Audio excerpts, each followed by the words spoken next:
전북대인 여러분 안녕하십니까? 전북대인 여러분의 알찬 캠퍼스 생활을 위해서 노력하는 본 대학 방송은 밝은 캠퍼스 지성의 터전을 방송 기념으로 해서 매일 방송하고 있습니다. 그럼 지금부터 4월 11일 목요일 오늘의 점심 방송을 시작하겠습니다.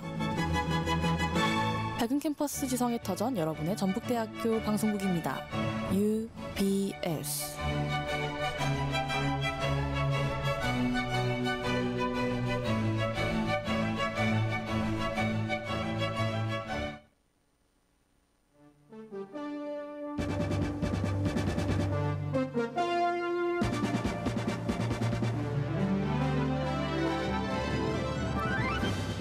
UBS 뉴스입니다.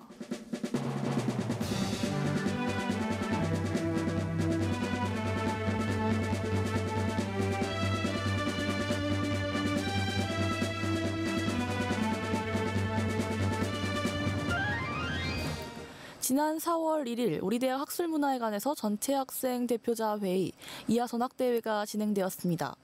전학대회는 학생 대표자가 모여 총학생회 사업계획 및 예산 집행 내역을 보고하고 발의된 안건을 토론하는 자리입니다. 이번 회의의 중요 안건으로는 교지편집위원회 삭제와 중앙감사위원 선출이 있었습니다.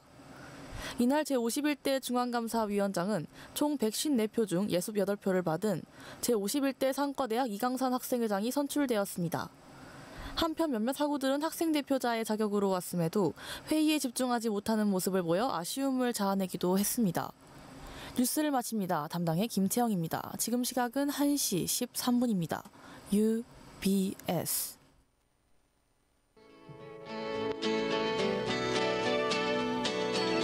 밝은 캠퍼스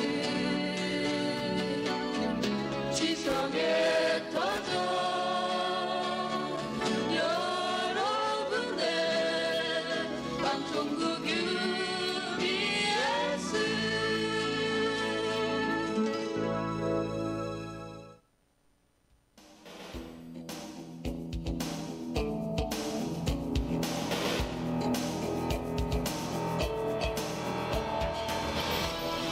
UBS 오피니언 시간입니다.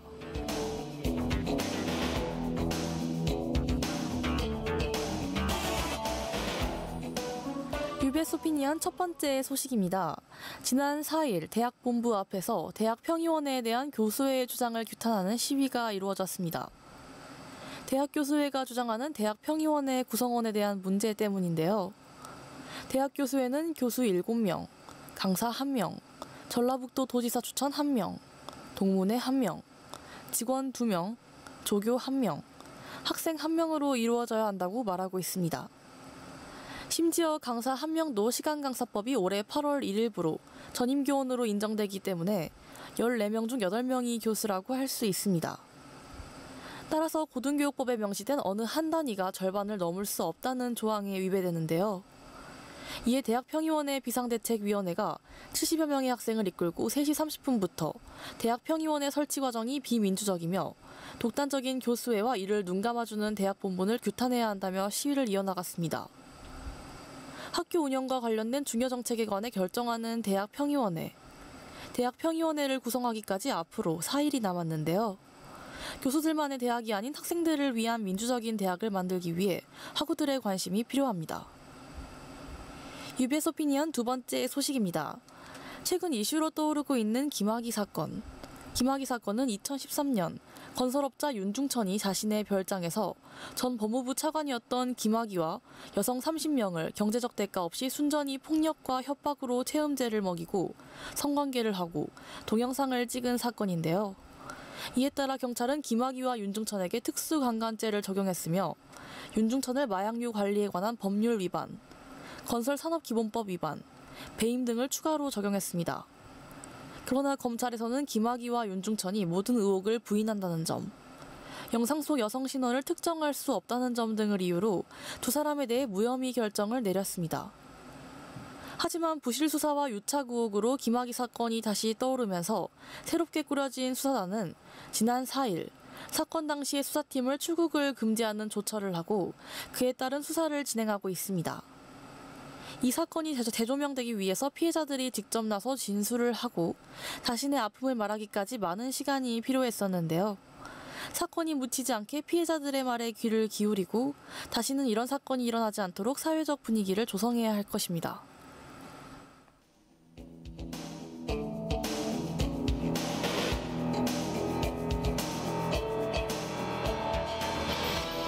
UBS 오피니언을 마칩니다.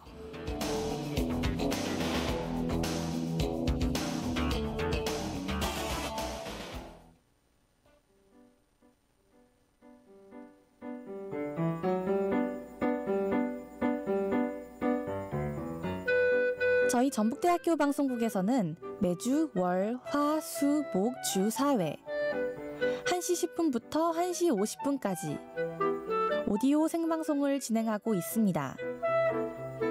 월요일 점심에는 전대인에게 우리나라 근현대사를 생생하게 알려주는 역사방송 어제가, 화요일에는 전대인들이 접해보면 좋을 영화, 드라마 리뷰 방송 필름 토크가, 수요일에는 아이돌들의 명곡과 비하인드 스토리를 소개해주는 금주의 아이돌이, 목요일에는 뉴스를 소개하고 대학생의 시선에 맞추어 보다 더 알기 쉽게 전달해주는 뉴스 코멘터리가 방송됩니다. 학우 여러분의 많은 청취 부탁드립니다. UBS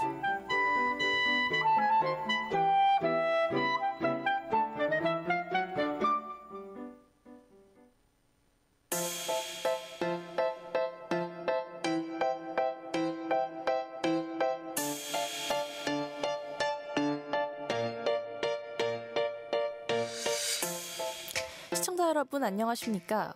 매주 목요일 점심에 방송하는 뉴스 코멘터리의 진행을 맡은 아나운서 김채영입니다. 하루에도 수십 건의 기사들이 작성되는 요즘, 저희 뉴스 코멘터리에서는 오늘의 주요 기사를 선정하여 소개해드리고 있습니다. 그럼 노래 한 곡 듣고 2019년 4월 11일 오늘의 뉴스 코멘터리 시작하겠습니다.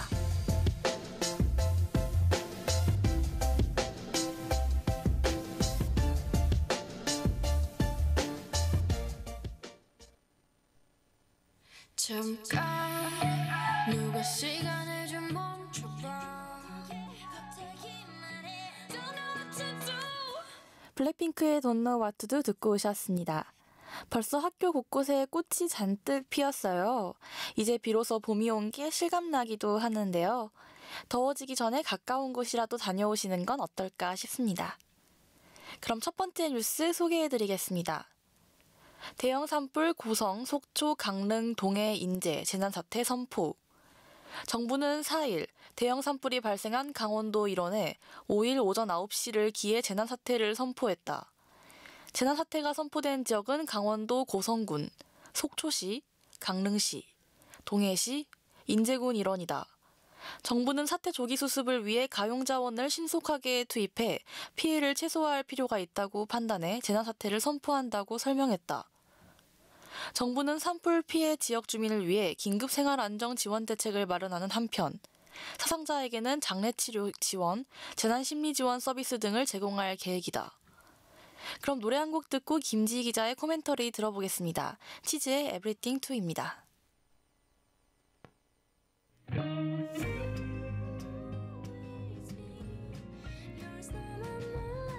네, 지난 4일 발생한 강원도 화재에 관한 기사였습니다. 이번 화재는 재난사태가 선포됐을 정도로 규모와 피해가 매우 컸는데요. 시작은 강원도 고성 도로변의 변압기 폭발이었습니다. 최초 발화 목격자의 빠른 신고로 소방차가 출동했지만 당시 강풍이 심했던 탓에 인근 산으로 번져 규모가 거대해진 것입니다. 재난사태가 선포되면 대피 명령, 공무원 비상소집 등 응급조치가 이루어지는 것으로 알고 있는데요. 재난수습 과정에는 별도의 예산 지원이 없지 않나요? 네, 맞습니다. 그래서 현재 강원도 산불 지역은 특별 재난지역으로 지정되어 있습니다. 이에 따라 해당 지역 주민들의 생계 안정 비용과 복구에 필요한 행정 비용의 지원이 이뤄질 전망입니다. 이야기를 들을수록 산불 규모가 매우 커다랬음이 실감나는데요. 화재 규모는 어떻게 되나요? 네, 인명피해는 고성에서 사상자 1명, 강릉에서 부상자 1명으로 파악됐고요. 주택 300여 채가 불에 탔고 농업시설 피해액은 잠정 52억 원에 달합니다. 피해 면적은 현재까지 고성 속초 250헥타르, 강릉 동해 250헥타르, 인제 25헥타르로 집계됩니다. 그렇군요. 또 강원 지역 학교 7군데에서 불길로 인해 건물이 전소되고 시설이 녹는 등 시설 피해가 있었습니다. 결국 속초와 고성, 강원 동해 지역 52개 학교가 휴업을 결정하기도 했죠. 네, 또한 통신사 기지국이 불타 통신장애가 일어나기도 했습니다. 산불이 번져 가장 규모가 컸던 때는 한밤중에서 새벽 시간대였는데요. 통신장애로 더 큰 혼란을 겪으신 분들도 많다고 합니다. 강원도 고성 지역은 북한 접경 지역으로 알고 있는데 산불이 더 번졌으면 북측에도 영향을 줄 수 있었을 텐데요. 네, 김육은 국가안보실 1차장에 따르면 5일 오전에 산불 상황을 군 통신선을 통해 북측에 통보했다고 합니다. 불길이 북측까지 번지기 전에 진압되어 다행이라고 생각됩니다. 네, 이번 화재는 낮은 습도와 강풍 등 열악한 상황에서 훌륭한 초기 대응을 보여줬던 것 같아요. 먼저 전국의 소방차들이 강원도 지역으로 출동했었죠. 네, 2017년 7월 출동 지침이 개정되어 전국의 가용 소방력 총동원이 가능해졌습니다. 강원 소방차에 소방차 52대를 포함하여 총 872대가 화재 진압에 나섰고요. 현장에 출동한 소방공무원만 3,251명, 이 밖에도 산림청 진화대원, 의용소방대원 등 총 1만여 명을 투입해 진화를 실시했습니다. 정부, 소방당국, 또 산불을 관장하고 있는 산림청 등 여러 기관의 빠른 대응이 피해를 줄일 수 있었던 것 같습니다. 이번 화재는 그 자체로도 큰 사건이었지만 이로써 비롯된 다른 논란들이 많았어요. 맞습니다. 먼저 나경원 자유한국당 원내대표에 대한 비판입니다. 지난 4일 정의용 청와대 국가안보실장은 업무보고차 국회 운영위에 출석했는데요. 급작스러운 산불 소식에 홍영표 운영위원장은 밤 9시 30분쯤 정 실장을 청와대로 복귀하도록 하자고 제안했습니다. 재난의 컨트롤타워 역할을 하는 국가안보실장은 빠르게 복귀해서 위기 상황에 대처해야 했을 텐데요. 네, 하지만 정 실장은 화재 이후 3시간이 넘도록 국회에 발이 묵혀 있었습니다. 나경원 자유한국당 원내대표는 정 실장의 이석을 제안한 운영위원장에게 여당 원내대표가 아닌 운영위원장으로서 공정한 진행을 해달라며 지적했고 질의 순서를 바꿔달라는 등 완강히 거부했습니다. 또 송석준 한국당 의원이 질의 시간을 넘겨 질문을 길게 이어가자 홍 위원장은 위기 상황에서 기본적인 문제의식을 가져주셨으면 한다고 당부하기도 했었죠. 네, 이후 나경원 자유한국당 원내대표는 산불의 심각성이나 산불로 인해 안보실장이 이석해야 한다고 양해를 구한 바는 전혀 없다라고 해명했지만 인터넷과 스마트폰으로 실시간 속보가 나오고 있었고 운영위원장이 여러 차례 산불에 대해 이야기한 것이 확인되어 비판을 받고 있습니다. 네, 또 국가재난 사태급 대형 화재가 발생했음에도 지상파 방송들의 미흡한 재난 방송이 논란이 됐었죠. 맞습니다. 특히 법이 정한 재난방송 주간 방송사인 KBS는 이날 화재 발생 이후 4시간 만인 밤 11시 25분에야 본격적인 재난 관련 특보 체제로 돌입하는 등 늑장 대응을 보여 지탄받기도 했습니다. KBS를 비롯한 다른 지상파 방송사들도 속초 시내로 불이 번져 주민 대피령이 확산되는 등 사태의 심각성이 커졌지만 드라마와 예능 편성을 그대로 이어가 비판받기도 했습니다. 산림청이 산불 재난 국가 위기 경보 단계를 최고 단계인 심각으로 격상한 밤 10시에도 마찬가지였죠. 네, 논란은 산불 소식을 전한 이후에도 끊이지 않았습니다. 현행 방송통신발전기본법은 국가 또는 지방자치단체 차원의 대처가 필요한 재난이 일어났을 때 지상파, 종편 등의 방송사에선 재난의 대피, 구조, 복구 등에 필요한 정보를 신속하고 정확하게 제공해 그 피해를 줄일 수 있는 재난방송을 해야 한다고 정하고 있습니다. 하지만 KBS와 MBC, YTN 등 뉴스 전문 채널의 재난방송은 화재 상황 중계에 집중되어 비판받고 있습니다. 제보에 의존한 화재 상황 중계가 아닌 재난 지역 주민들에게 도움이 되는 구체적 대피 구조 방법을 방송해야 했을 텐데요. 네, 맞습니다. 특히 MBC는 속초에 가스 충전소가 폭발했다는 속보를 전했으나 후에 사실이 아닌 걸로 밝혀져 정정 방송을 하기도 했습니다.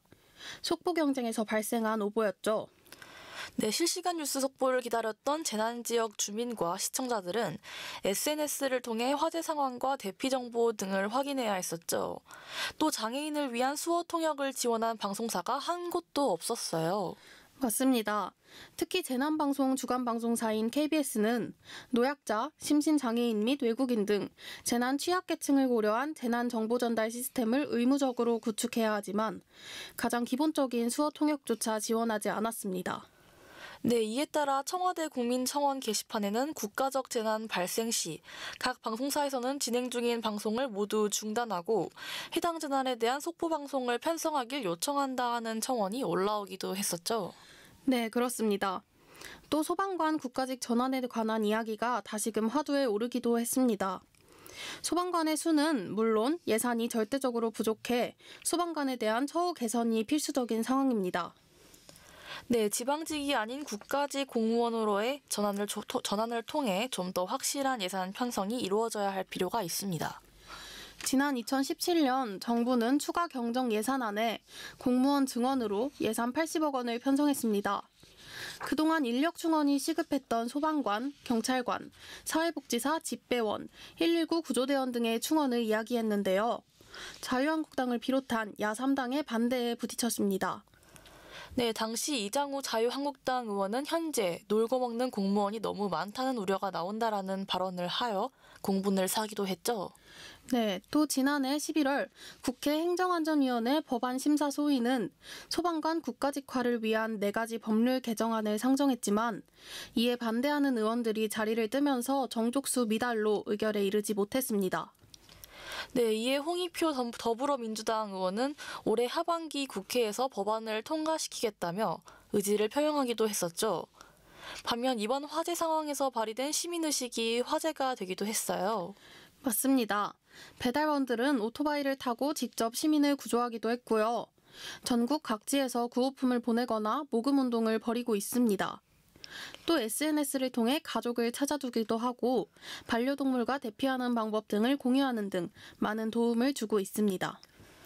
또 카카오톡 오픈 채팅방을 통해 밤새 차량을 운전하며 이재민들의 대피소 이동을 돕고 실종 아동을 보호하고 보호자를 찾는 등 선행도 끊이지 않았어요. 네, 또 CU를 운영하는 BGF 리테일을 시작으로 여러 기업들의 구호 물품 전달도 많았고요. 기업, 연예인 등의 기부 행렬도 이어지고 있습니다. 또 정부 부처의 빠른 대처도 눈길을 끌고 있습니다. 네, 행정안전부와 산림청, 소방청은 물론이고요. 금융위원회의 금융지원 방안, 문화재청의 문화재 보호, 과학기술정보통신부의 통신피해 복구, 국토교통부의 긴급 주거지원 방안, 그 밖에 국방부와 교육부, 보건복지부, 기획재정부 등은 각 부처가 맡은 바를 빠르게 수행해 국민들의 불안감을 덜어주고 있습니다. 네, 오늘 기사는 지난 4일 발생한 강원도 지역 화재와 이에 따른 논란 등에 대해 다뤄봤습니다. 이번에는 분위기를 전환해서 재미있는 기사를 하나 준비해봤는데요. 노래 한 곡 듣고 소개해드리겠습니다.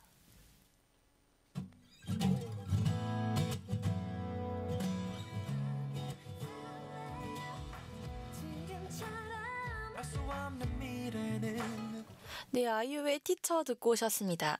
김지 기자께서 다음 기사 소개 부탁드립니다. 네, 길고양이와 자전거 타고 세계 여행 나선 청년의 사연. 모든 것을 훌훌 벗어던지고 자전거를 타고 떠난 세계 여행을 고양이와 함께하는 청년이 있다.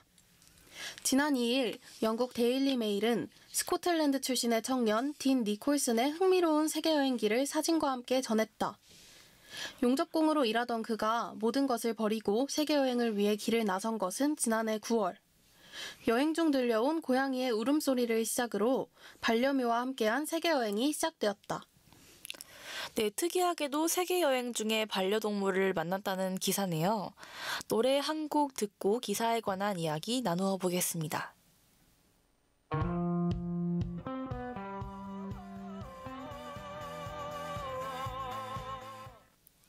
버스커버스커의 첫사랑 듣고 오셨습니다. 이어서 이야기해볼까요? 딘 니콜슨이 처음 세계여행을 떠나게 된 계기는 무엇인가요? 계기는 생각보다 단순합니다. 반복되는 일상생활에 지쳐서라고 설명하고 있는데요. 처음엔 사이클에 필요한 짐을 싣고 호련히 길을 나서 320km를 달렸다고 합니다. 이후 배를 타고 네덜란드로 건너가 벨기에, 프랑스, 스위스 등을 여행한 후 발칸 지역으로 넘어갔다고 해요. 그럼 도대체 언제 고양이를 만나게 된 건가요? 보스니아와 몬테네그로 사이 국경 부근이었다고 해요. 자전거를 타고 언덕을 넘어가던 때에 고양이 울음소리가 들리더니 곧이어 새끼 고양이 한 마리가 혼자서 따라왔고 이를 무시할 수 없어 데려왔다고 합니다. 네, 또 고양이에게 날라라는 이름도 붙여주고 수의사에게 데려가 검진도 받게 하고 세계여행에 동행하기 위해서 반려동물의 정보를 담은 여권도 발급받았다는데요. 맞습니다. 날라와 함께한 여행은 이렇게 시작됐습니다. 아무래도 혼자 여행하는 것과는 새로운 느낌이었을 것 같은데요. 어떤 변화를 느꼈을까요? 니콜슨에 따르면 자전거의 짐칸에 날라를 위한 좌석이 마련됐고 둘은 여행 친구가 되었다고 하는데요. 특히나 고양이가 여행에 따라 나서면서 여행지 시민들의 인기를 독차지했다고 해요. 시민들이 먼저 다가와서 사진도 찍고 심지어 돈을 주고 가는 사람도 있었다고 합니다. 정말 동화 속에서나 나올 것 같은 이야기네요. 일단 여행의 시작부터 범상치 않아요. 다들 일상에서 벗어나 세계여행을 떠나고 싶다는 생각은 많이 하지만 이를 실제 행동으로 옮기기는 아주 어렵잖아요. 맞아요. 저는 당장 수업만 빠지고 놀러 가래도 못할 것 같은데 또 고양이의 울음소리를 지나치지 못하고 데려온 것이 훌륭한 여행 파트너를 만들 수 있는 계기가 되었잖아요. 네, 아무리 생각해도 정말 멋진 일인 것 같아요. 저도 어릴 땐 동물과 함께하는 세계여행 같은 걸 막연히 꿈꾸기도 했는데 역시 실행에 옮긴 사람이 있었군요. 네, 그렇습니다.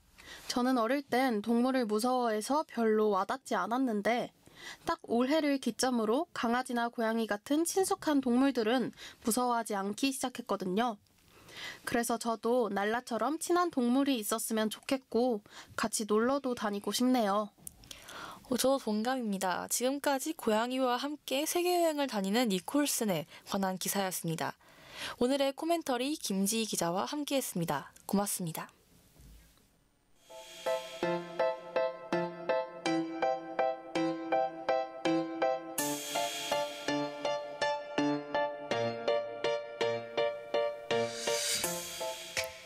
(4월 11일) 오늘의 뉴스 코멘터리를 마칩니다. 시청해주신 여러분 고맙습니다. 지금까지 제작의 김지희, 연출의 백경민, 기술의 정창수, 진행의 김지희, 그리고 저는 김채영이었습니다. 마지막 곡은 에픽하이의 Don't Hate Me입니다.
캠퍼스 내 길가에서도 학생회관 옆에도 중앙도서관에서도 항상 보이는 이것이 무엇인지 아시겠나요? 길가에 널브러져 있는 쓰레기들. 중앙도서관에 산처럼 쌓여있는 쓰레기들을 보고 그냥 지나치진 않으셨나요?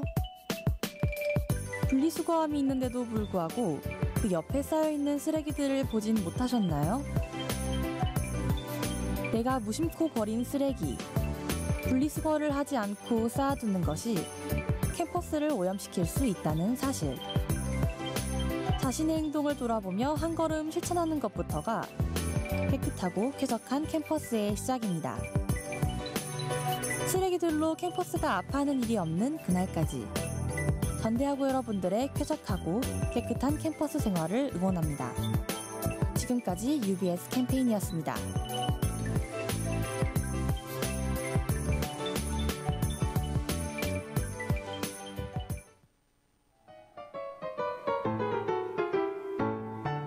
전북대학교 방송국에 많은 분들이 함께 해주셨습니다.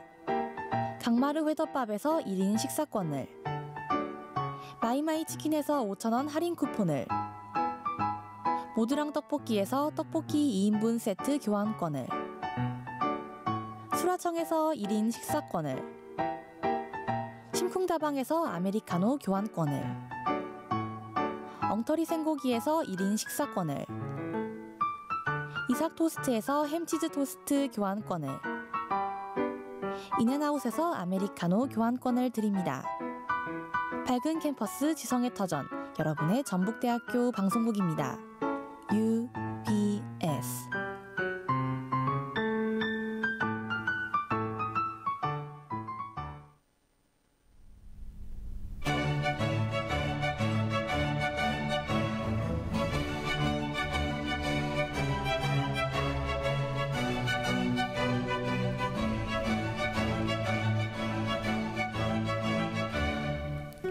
이상으로 4월 11일 목요일 오늘의 점심 방송을 모두 마치겠습니다. 밝은 캠퍼스 지성의 터전, 여러분의 전북대학교 방송국입니다. UBS.